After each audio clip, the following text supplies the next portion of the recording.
¿Qué tal? ¿Cómo estás, Sabrina? Gracias por estar aquí, por conversar con nosotros. Eh, y quería comenzar un poco esta entrevista, esta conversación, situando un poco para la gente que no conoce lo que hace el Grupo Pensadero, cómo es la manera en que ustedes entienden el hacer filosofía con niños. Hola José, bueno, muchas gracias por esta oportunidad, por darnos la palabra en distintas voces del grupo también. Hoy estoy yo, estuvo Julián Macías, otro de nuestros compañeros. Nuestro grupo empezó en 2014, hace ya más de 5 años, en el marco de la Facultad de Filosofía y Letras de la UBA, donde algunos estudiamos, y a partir de ahí, bueno, un poco ampliando horizontes, y nos dedicamos al estudio, la investigación y el trabajo en filosofías de infancias. Hacemos distintos tipos de propuestas y talleres, desde capacitaciones docentes hasta talleres de divulgación, sobre todo con niñas y adolescentes, pero también con adultos en distintas oportunidades.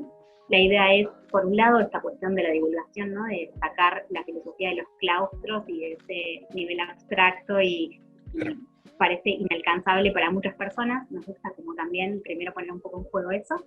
Y por otra parte tenemos como muy en el horizonte la escuela pública, la incorporación o el intento, la construcción del programa en la filosofía para con niños como parte de esa educación curricular, ojalá si fuera, que tuvo algunas experiencias en la Argentina, pero que nos gustaría poder como hacer de manera generalizada y que sea parte, digamos, de la enseñanza de la escuela primaria, como le llamamos aquí a ¿no? Los niños desde los 6 hasta los más o menos 12 años. Quería preguntarte específicamente ahora por el cruce, por este entrecruce entre filosofía y ESI, Educación en Sexualidad Integral, que es un trabajo que tú has desarrollado, que has escrito en el libro que han sacado hace poco. ¿Podrías contarme un poco de ese cruce? Bueno, la experiencia de la educación sexual integral es bastante particular en la Argentina. Es una ley que existe hace más de 13 años y que su implementación o su efectividad en las aulas y con nuestros chicos y chicas tiene sus complejidades, ¿no?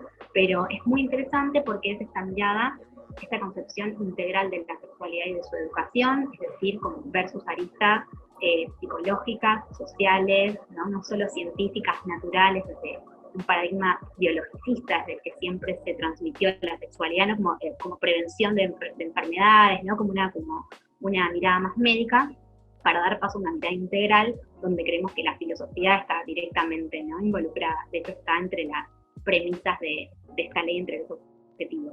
Entonces, en ese se genera un programa para la educación sexual integral y la obligación de que sea de enseñanza obligatoria en todas las escuelas, tanto de gestión pública como privada, en nuestro país, desde el nivel inicial, desde los más chicos hasta el secundario.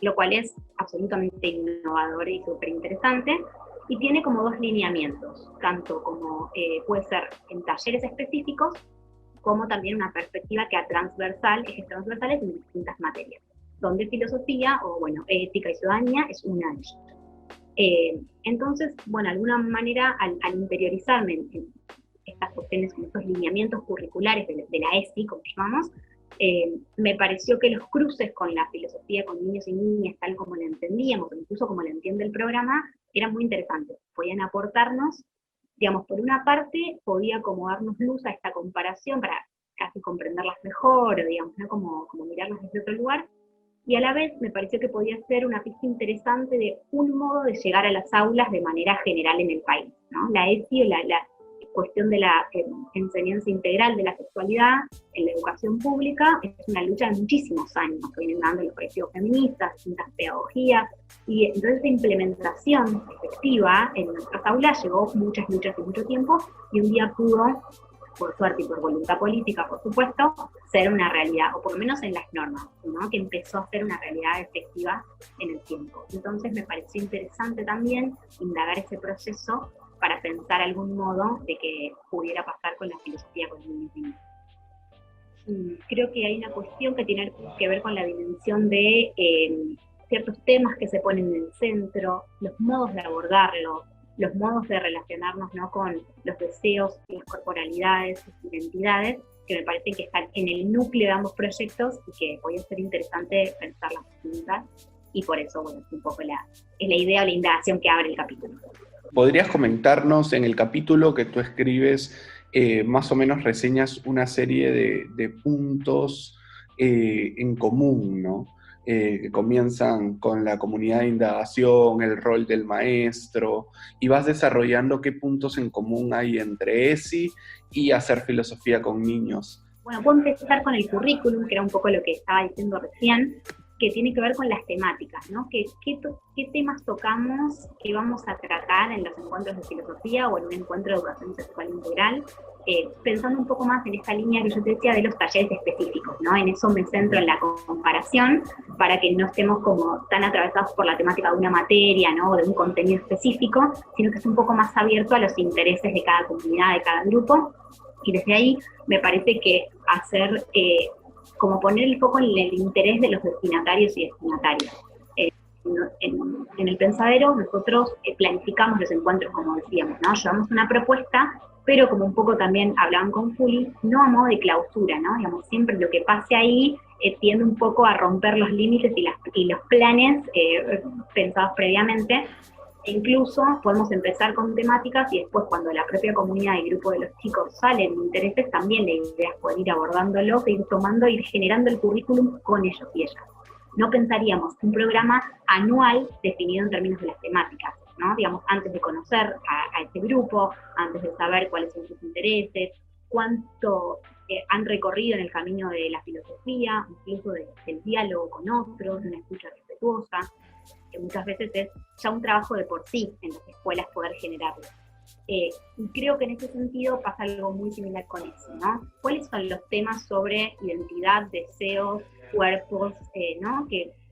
Sexualidades que tienen nuestros estudiantes y nuestros estudiantes? Entonces, desde ese lugar, abrir una escucha responsable, un espacio donde se traten los temas y donde no necesariamente seamos especialistas en esos temas, ¿no? Que en ese sentido creo que el rol docente. No se trata de tener como el conocimiento cerrado y toda la sabiduría transmitir, sino la idea es poner en juego, desde los intereses y desde la responsabilidad, poder conversar con ellos. En ese lugar, tanto el currículum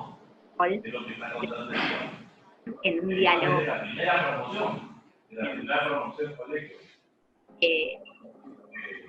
Bien, por otra parte, una cuestión que hablamos también es la de los recursos, ¿no?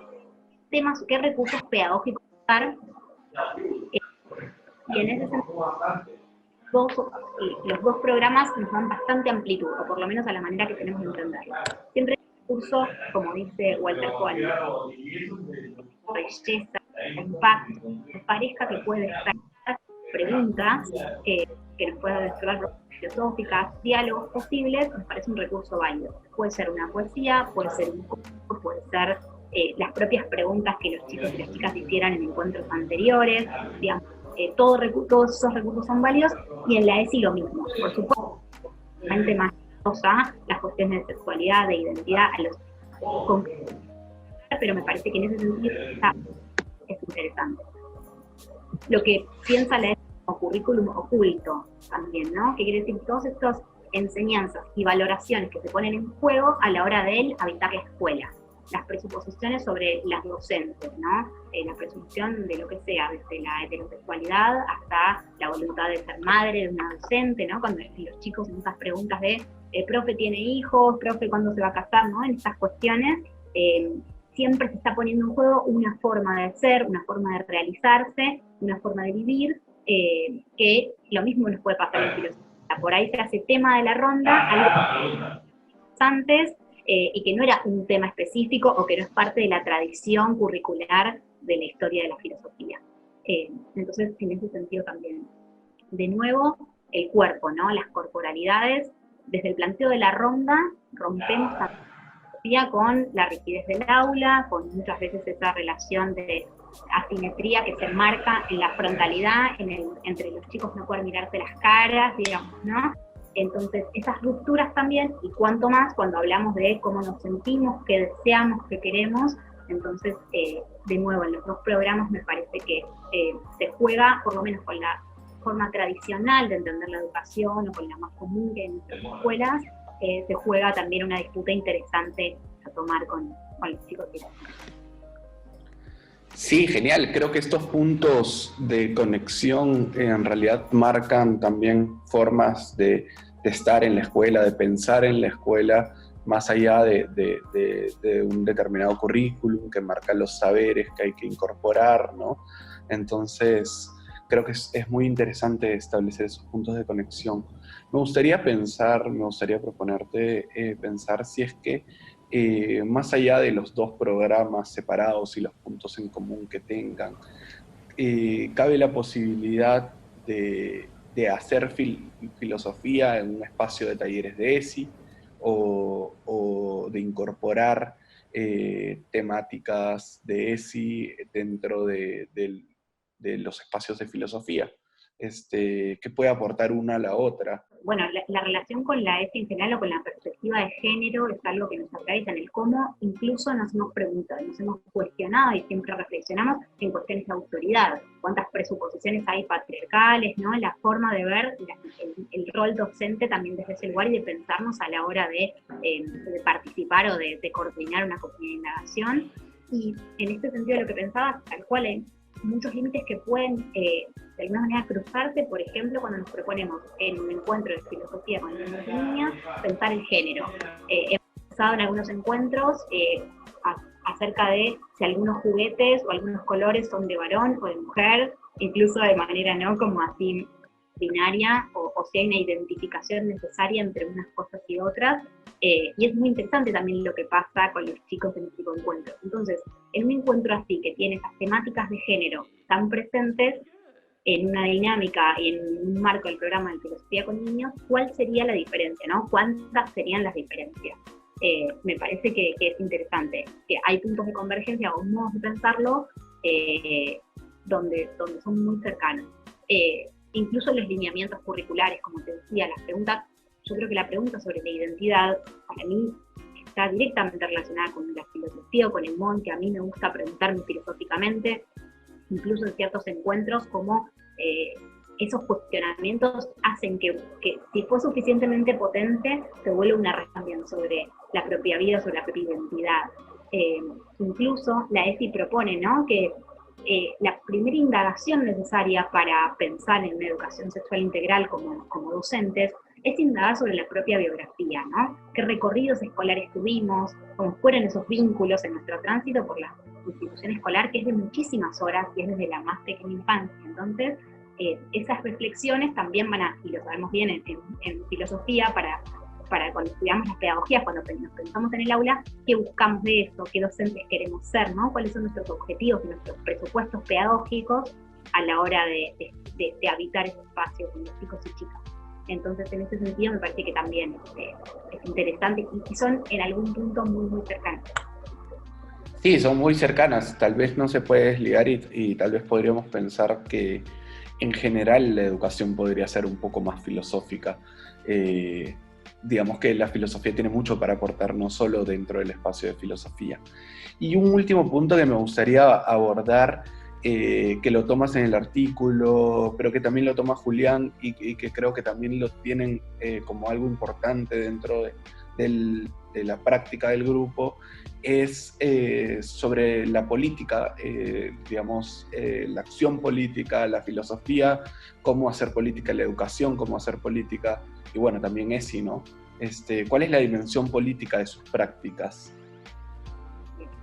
Bueno, siempre no entendemos a la práctica docente como una praxis política, tal como decís, tal como lo reflejan nuestros artículos, y en este sentido me parece que está impreso como en los propios horizontes del grupo con esto de que te digo de la escuela pública, ¿no? Esta dimensión o la dimensión de la capacitación docente, tal como decís, creemos que el atravesamiento por el programa de filosofía con niños o por la filosofía en sí nos puede proponer otros modos de vincularnos, de dialogar, de ejercer la educación, al menos otras perspectivas.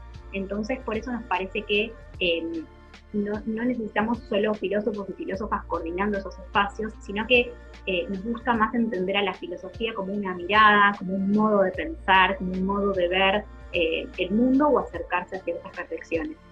Entonces, desde ese lugar nos parece que cuanto más amplio es este programa, la formación, la sensibilización de los y las docentes en estos temas, nos parece que puede aportar. Cuanto mayor sea ese impacto, creemos que es más importante o más interesante. Por eso, ¿no? la obligatoriedad de un currículum, porque sabemos que eso le da otro peso y otra jerarquización también, ¿no? Desde la política y desde nuestra, la política más, desde las políticas públicas hasta la dimensión política que eso tiene. Entonces, desde ese lugar nos parece importante, por lo menos tenerlo como horizonte e ir impregnando de filosofía cada vez más lugares. Por eso también lo que hablamos de la divulgación, ¿no? Que no quede enclaustrado, que no sea algo alejado de los cuestionamientos que nos hacemos toda la vida. Una persona toda la vida desde pequeño se pregunta sobre el futuro, sobre la muerte, ¿no? Sobre la felicidad. Por estos contextos, como la pandemia que tomábamos un poco, ciertas situaciones límites, donde de repente las preguntas nos golpean la puerta fuerte. Entonces, en ese sentido, el hacer ocupar más espacios públicos y de pertinencia, creemos que también tiene un impacto político en ese sentido en nuestra sociedad. Hay una cosa que me gustó mucho de tu texto, que es cuando hablas, casi cerrando, de que quizás algo que puede dar, que se puede tomar de la ESI, para la práctica de filosofía con niños, es la manera en que, digamos, ellos han salido, han peleado, han defendido el espacio de la ESI en la educación pública, hasta que finalmente toda esa lucha ha terminado en la promulgación de la ley. Entonces, que tal vez hace falta un poco más salir de ese claustro que dices, la gente que hace filosofía, que se ha relacionado a la filosofía, y empezar a defender la filosofía.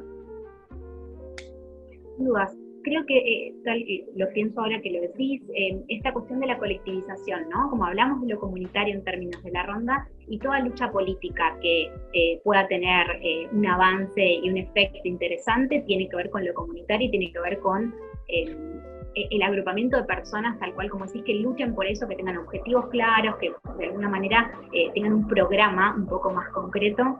Y en ese sentido, por supuesto que las tradiciones, como hablábamos, ¿no? De los colectivos feministas y de las diversidades, tienen una trayectoria que, por supuesto, impacta y tiene una relevancia enorme.